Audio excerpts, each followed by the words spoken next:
in my memory. Thank you so much. Thank you very much, sir, and thank you very much for being here with us. Well, as they say, you have provided, you have provided the foundation that has always gone strong, and of course the world is changing, but the foundation is the one which gets us there. Well, ladies and gentlemen, now let's put our hands together for Manoj Gaur, Vice President Credai and Managing Director Gaur's Group, as we invite him on stage to receive the Scroll of Honor trophy. Everyone, can we have your hands being put together, making a lot of noise, converting into love as he takes stage. Well, an eminent name in the Indian real estate sector is the Managing Director of Gaur's Group and Vice President of Credai. In case he's not there, can I request somebody on his behalf to kindly join us here on stage? Maybe one of the team members, if they're here. Okay, not then, fair enough. We will still put our hands together for him and congratulate him and thank him for being a part of this entire initiative in his own way, part of the industry. Well, before I go on to the fireside session 2, and which precedes the awards, we have an award which we would like to give right here on stage with the help of course, our presenters here. This is the Woman CXO of the Year Award. And this goes to none other than Dr. Ananta Singh Raghuvanshi, Country Head, India for Damac Properties, Co. LLP. Can we have a huge round of applause going out to her, please? Ladies and gentlemen, this is one of the awards for the evening, the very first award which we are bringing in between. We request you all to please put your hands together. This is the Woman CXO of the Year.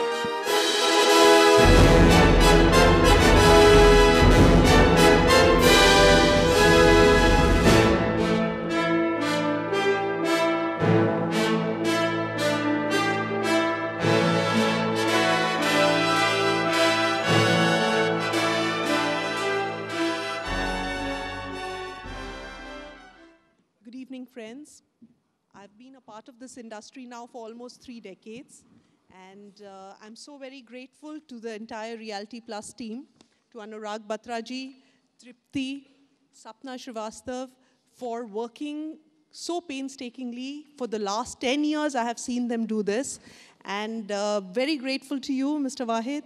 You've come all the way from so far away to grace this occasion. And I wish all my industry colleagues that not only end users, but also investor sentiment stays intact. All the developers do what they're supposed to do, and our broker brothers benefit from this, and their confidence remains. Best wishes to the entire industry fraternity. Thank you so very much. Thank you very much. I think I'll be handing over the mics now to the 2 gentlemen here on stage. Well, not that they need an introduction, but I think I will still do the needful. It's time for a conversation, of course, between, and we'll get the chairs on stage. So while we do that, let me quickly take you through this very special session, what it's all about. This is the Fireside Session 2, Realty plus Converse. We will proceed to this interactive session, of course, is between Dr. Anurag Batra, Chairman and Editor-in-Chief, Business World and Exchange for Media Group, and Mr. Wahid Mehrinfar, the transformation maker, master artist, Wahid Incorporation, Bahrain. Well, Dr. Anurag Batra, ladies and gentlemen, is the Chairman and Editor-in-Chief of BW Business World Media Group, is a media mogul, a journalist, and a serial entrepreneur. He is also the founder, Chairman, and Editor-in-Chief of Exchange for Media Group. Let me, till the time the second one is coming, Mr. Wahid Mehrinfar is known as the brand futurist, of course. Well, I know, I need to just quickly get off the stage. He is, through his business, along with whatever interest in the field of communication, has served his regional and international clientele in the capacity of a strategic brand building and communications consultant. Today, a growing number of clients and industry peers see Wahid as the man who can transform businesses, a craft mastered through his more than 2 decades of regional experience. People know him. Why don't you come in the center? Amit, why don't you join us? We'll do like we do in our show. Please give Wahid a big round of applause. I promise you, you know, I do this for a living, but I promise you every time I have a conversation with him, I learn something new. So I know I'm raising your expectations, but I know why. Sit, Wahid. You know, when some of the scroll winners were speaking, especially the first one, and he said that this is a time of reflection, and it has taken people to the next level. It takes the new normal, and the developers have gone to the next level. You know, I want to ask you a philosophical question. I know because time is less, and I really want to keep it short. You know, I've heard you saying in the past that we don't learn from success, we learn from failure more. We learn from adversity more.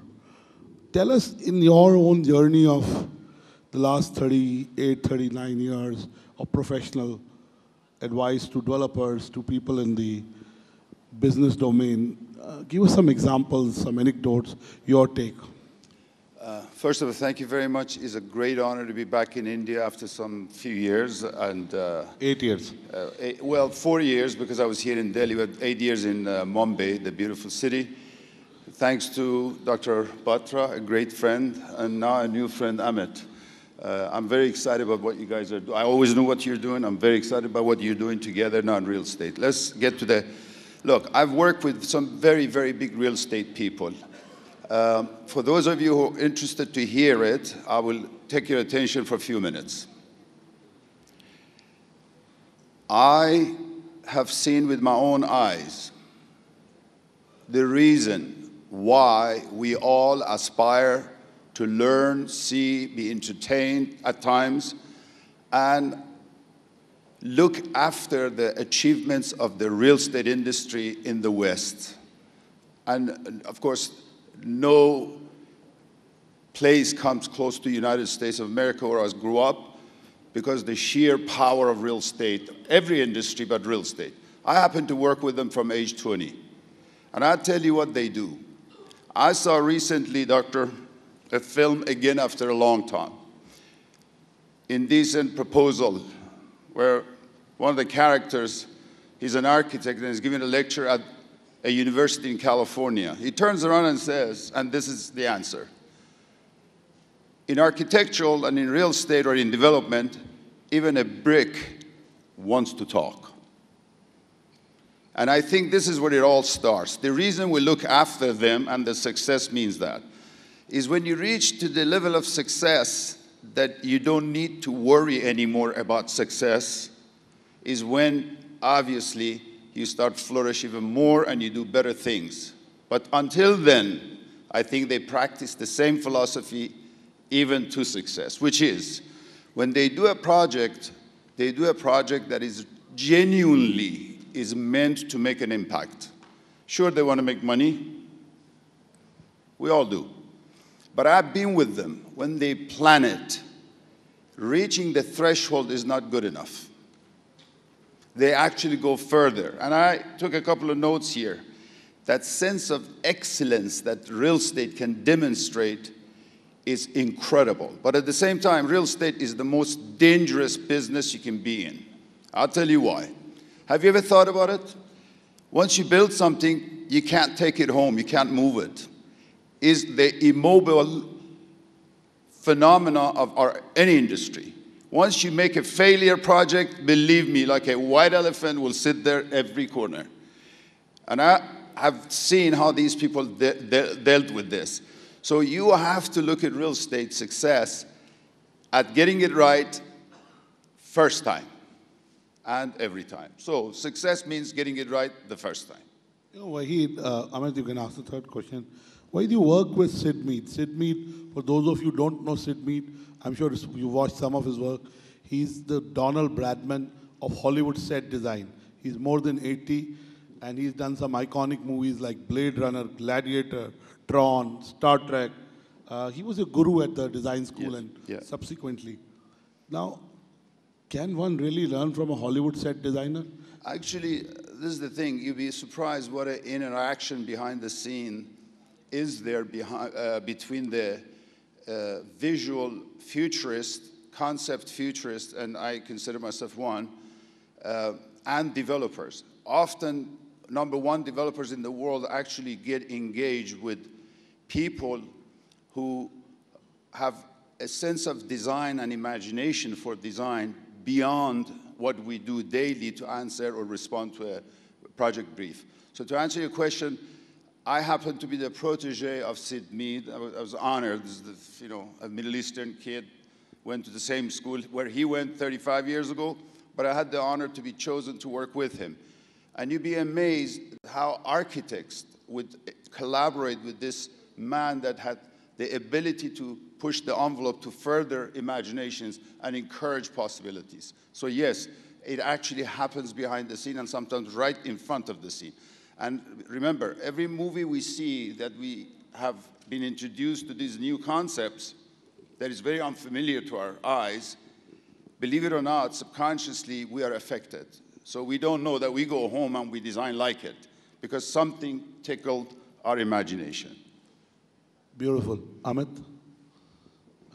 When you were talking about, you keep talking about, for those of you who don't know Amit's story, Amit keeps joking with me saying, you must have met me some years back. I used to do he gives the flight number, I don't know that. But I used to do the Delhi-Mumbai jet a lot, He was a flight steward. On one alpha. One alpha, yeah. Okay. Anyway, that's not my question. My question to you is, that you're a very shy person. I know this because I know you as a person now. You like to focus on your work. You don't like to meet people, in the sense that you like to keep to yourself. In your area of work today, you need to interact with people. You need to guide developers. You need to sell to. You have a large 500 plus people team, but as a leader of the team, you need to interact with internal customers, which is employees. Really for a person who's more creative in terms of the business model, in terms of, taking risks, building a brand, you believe in building a brand so that there is a certain assurance that you can give how does it kind of play on your mind? How do you deal with it? Because you're naturally not like that. Nobody will believe that, but I know. Yeah, but that, I think in the last couple of days that we have also interacted, you must have figured that out. But I often say this, that I have been extremely lucky. I'll tell you why. If the minute I get off this stage and people come and meet with me to exchange visiting cards, I go back in my shell because I'm a ridiculous sales guy. I run a sales company, but I'm a ridiculous sales guy. If you would come and tell me, I have, in fact, somebody from the room came and said, I have about 10 crore rupees. Can I invest somewhere in Delhi, Mumbai, or wherever? आप जहाँ बोलो हम 10 crore रुपए लगाते हैं. Give them Wahid and my number. I'll tell you what has worked in my favor is, because ना चाहते हुए भी, the minute I take the mic or take up the stage, I only speak what I feel from within is right. If we can blow up my hand, I can show you that in my hand, the one in say about 1 billion people, the heart line and head line is connected. So it could be, because you're asking me very informally, I'm answering in a very informal way. And that is what the sector wanted at this point in time. Straight talk, disruptive talk. If you ask me, sir, ये apartment में आपसे ले रहा हूँ, आप लिख के दो कि बनेगा क्या? अगर मुझे मन में पता है कि वो नहीं बनेगा, तो I would rather not go that way. So in between 2010, where I left the airline, and 2018, this 8 years, the entire tonality, the ingredient of success was straight talk. This is black, so black. This is white, this is white. And because I am organically built that way, it worked for me. Had I been in 2002, 2004, when the real estate industry was booming and everything was selling, somebody would have said, take this guy out. What is he talking? So my nature of being an introvert when I'm off stage and being an extrovert straight talker, that could harm me also. Believe you me, there are certain things that I have said on television about my own projects जो मैं खुद बेच रहा हूँ, and my developer has come and told me, boss, आपने television पे ये बात कर दिया, अभी आप बेचोगे कैसे? But at the end of the day, 0.3% of the sector comprises of B2B, builders, brokers, investors, bankers, but 99% is what? Consumers. And consumers like straight talks. If you're taking a check, tell them I'm taking this check, I will deposit on so-and-so date, this is the GST, I will not give you a rebate, whatever are the nuances, you know. So I feel that I don't have to modify myself to an extent. Maybe 5 years later, you know, few developer friends tell me, आज जो दौर चल रहा है वो salesman का है. तो अमित वाधवानी जो भी कहता है न्यूज़पेपर में हमको सुनना पड़ता है चुप चुप करके, बिकॉज आप माल बेच के दे रहे हो. तो at the end of the day you give me money, I am okay with whatever you say. But if the tide turns and again the markets become bullish, will a company which is so disruptive and straight talking survive the next 5 years is what even I have to wait and watch. Wahid, you talked about the fact that developers, they think of creating landmarks, icons. They think of creating something special. Right? Give us an example. You work with Gerald D. Hines. Well, tell us about it. We don't want to know about Donald Trump. No. I tell you, we shouldn't go far. I often ask people in certain seminars, let's ask everybody, how many of you know Empire State? Everybody. There's not a single man or woman that doesn't know about Empire State. But what you don't know is, which you should ask yourself, have you ever asked yourself why these buildings are so important after all these years? Well, Empire State is over 80 years old. So there is a formula. We, in the advanced real estate business, we say that the older it gets, the younger it becomes. And this is the phenomena of timelessness. So I think the best example of iconic development are the buildings that have been put on earth where it matters to everybody in the world, regardless of political views, borderlines, agreements in country to country or not. And the formula is very simple. Everything that they did was with the purpose of impacting societies for long, long time to come. And they made money, but today that building is one of the most visited sites of New York as a tourist spot, simply to experience. So to answer your question more directly, developers, when they design something, even a modern, they don't merely try to meet the prerequisites that we are preoccupied with at best in the East. And remember, we were cultures that we set the trends for the world in our cultures. Today, what I would encourage, therefore, all Eastern designers, developers, to do what they do. They don't meet the threshold. They are brave, and they go out and they spin the concept to something new. They invent, they surprise. But obviously, there has to be a certain level of maturity behind it. So that's the formula. They don't settle for just meeting the best. Wade, Sid Mead calls himself a futurist, and he is, because he's imagined things that have come true in the future. You're a futurist. All design thinkers in some way are futurists. In India, when all the three architects were talking, I was thinking there's lack of design thinking. And on Monday, we talked about it. How do you think we can inculcate design thinking in every sphere of our business? Well, and you know my view about design thinking. I think while it's very new, frankly, I was very surprised that when they talked about it as a new thing that they have achieved, or if it wasn't as a new thing, I was surprised that they talked about it as a permanent thing. Well, design thinking actually is really where it all has to begin, where you look at the end and you work backward. I didn't understand till today why that book made such a big noise, because I'm a futurist, and I tell you, I prefer futurity, which is a concept a little more advanced, which is called narrative prototyping, which means bravery. Narrative prototyping. Narrative prototyping, can explain it on the stage. It is a whole thing that we're writing it finally. But the point is that it is obvious that when you want to do a project, that again, you shouldn't settle for the typical 1, 2, 3 steps of, well, my consumer is this and all that. This is prerequisite. This goes back to what I said earlier. There are people who become icons of the world because they are actually, like Steve Jobs, by the way, you don't have to be an architect or a developer.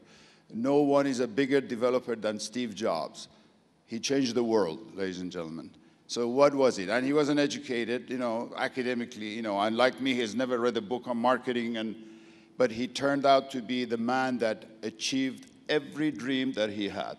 And that is partly gift, of course, but partly is bravery. So to answer your question, design thinking is great, is a bridge. But if you can take the braces and the pillars of the bridge more than the next guy and still is hanging and suspended and is flexible and it doesn't collapse, that's when your design thinking has worked at its best. So we need to keep striving for removing the poles and the supports of the bridges visually. And that is what really future really holds. Ultimately, you have to see a bridge as if there is not supported. Thank you, Wahid. My last question to both of you. Amit, you talked about 5 years, the scenario may change and so on. How does one reinvent himself or herself? How do you kind of predict the future or calibrate yourself to a future that works for you? How would you do it? How would you do it, Amit? And how would you tell me, without charging me a fee, how to do it? Well, in my case, it's a very good start. One of the best ways to reinvent yourself is to do it at the time that something disastrous happens to your economic condition, or God forbid, even, in anatomy. So yes, reinventing yourself in most normal sense is when abnormal things happen to you economically. But to do it very quickly, so that I don't take too much time, is that, again, it goes back in that ability to function your brain in other spheres that is not on the ground, while you're living with everybody on the ground. And I think if you don't have that, you're bound to just struggle like a car in a sand. You need to be able to go out in your sphere and actually live another life that you could assimilate and then come back and try to live it on this life. Amit, how do you reinvent yourself? I'll answer that question with a question. AB sir, whenever you and me travel and we take a flight, when do we book our tickets? I don't. I travel because my wife runs a travel business. I want her to make money. That's the only reason I travel. We book our tickets only when we leave the venue and are just about to go to the airport. So my answer there is... You figure out close to it. The problem is, most of us are trying to live in 2020, 2022, 2023, 5 years, 7 years, as I said it.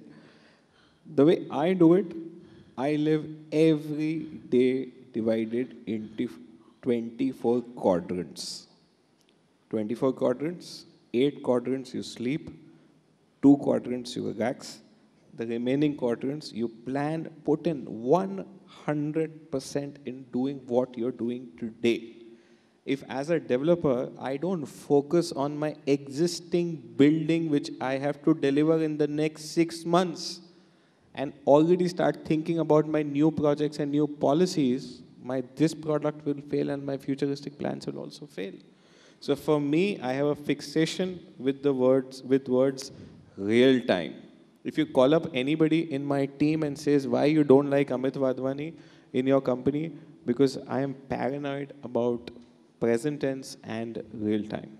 I can support you on that, and what did you walk the talk on that? I said last week, why do creative and geniuses and mavericks have to be bad boys?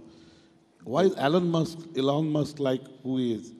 I mean, a lot of creative people, geniuses, mavericks are also very bad boys in every way. Bad what? Bad boys. Very bad bosses? Boys. Bad boys. Sorry, I couldn't. Very. I don't know which boys you're hanging out with. Generally, I'm saying I give you 10, 12 names if you want, right? Okay, well, look. Why I used to laugh at these things, as an artist, as somebody who's done some weird things and achieved it, as somebody who at age 16, got a letter from General Motors of America getting commended for his ingenuity of design. So it started there, and then all the way to being the youngest guy to get into design school, that design school. But I was always a failure in academic. There's one right here. Bad boy doesn't necessarily mean doing bad things. It's just that I don't consider myself genius, but creative people, I consider myself creative, we don't stay in straight line. We are horrible at discipline, the same way that other people have been. So I think the reason is that I used to laugh at these things when I used to read a little bit about it or see, oh, they're trying to be cool. I think most of them are dyslexic. And I think in school they didn't learn to have attention focus, and this became a lifetime. And I associate being dyslexic to being, having to struggle to do more, so you end up creative, therefore you don't have discipline. That's my explanation, and there is a common thread among all these people. I think it's somewhere else they're weak, and that's lack of discipline because of lack of focus. Beautiful, Wahid. Give Wahid and Amit a big round of applause. And it's an honor, thank you.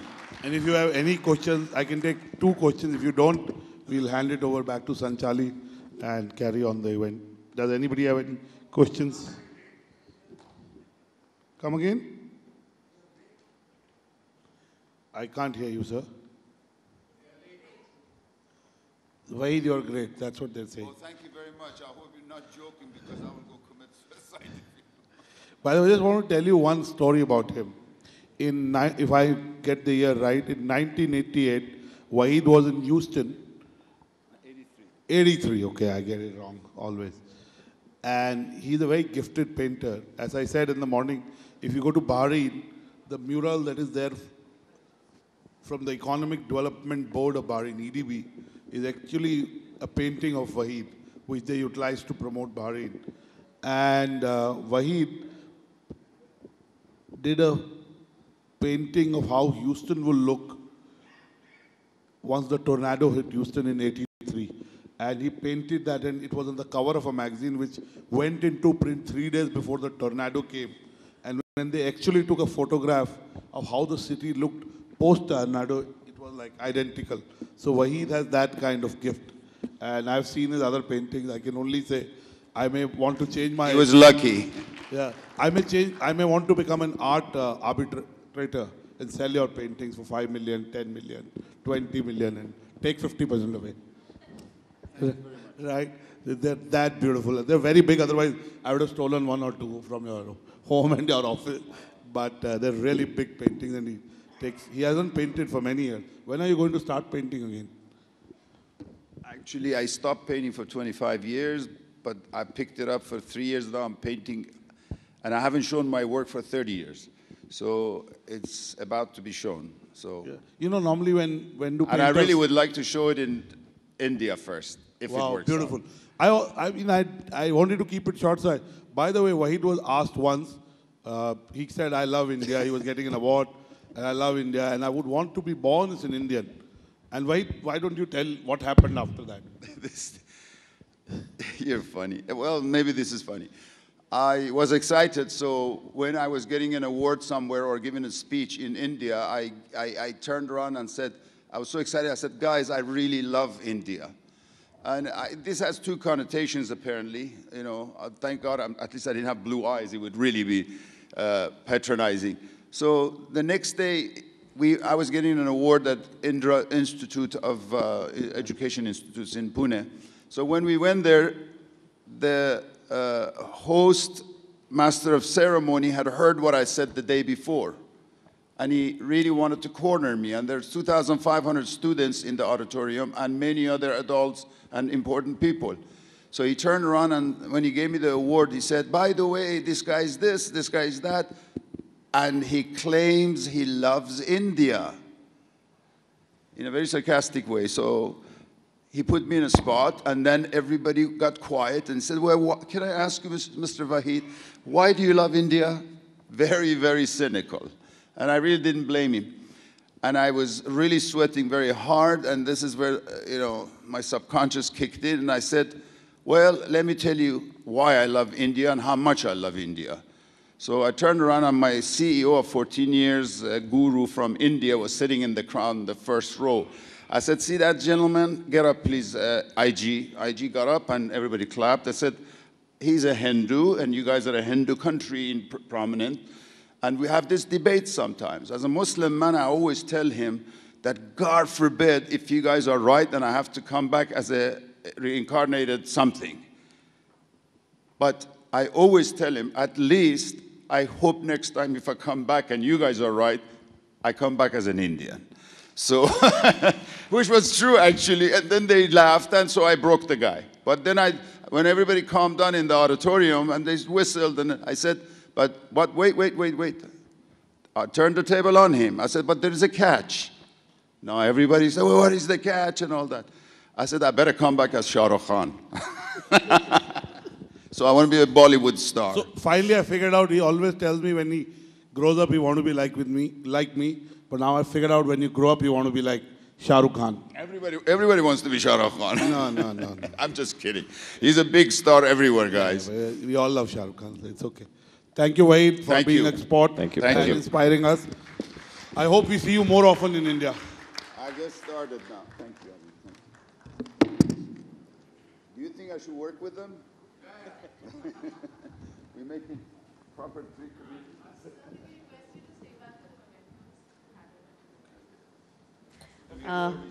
You stay, sir, because we have a special memento as a token of appreciation going out to you.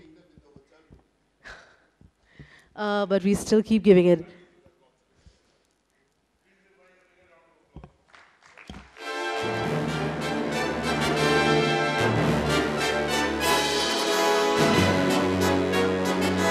Ladies and gentlemen, come on, we can do better than this. Can we have a huge round of applause going out to our senior speakers right here on stage?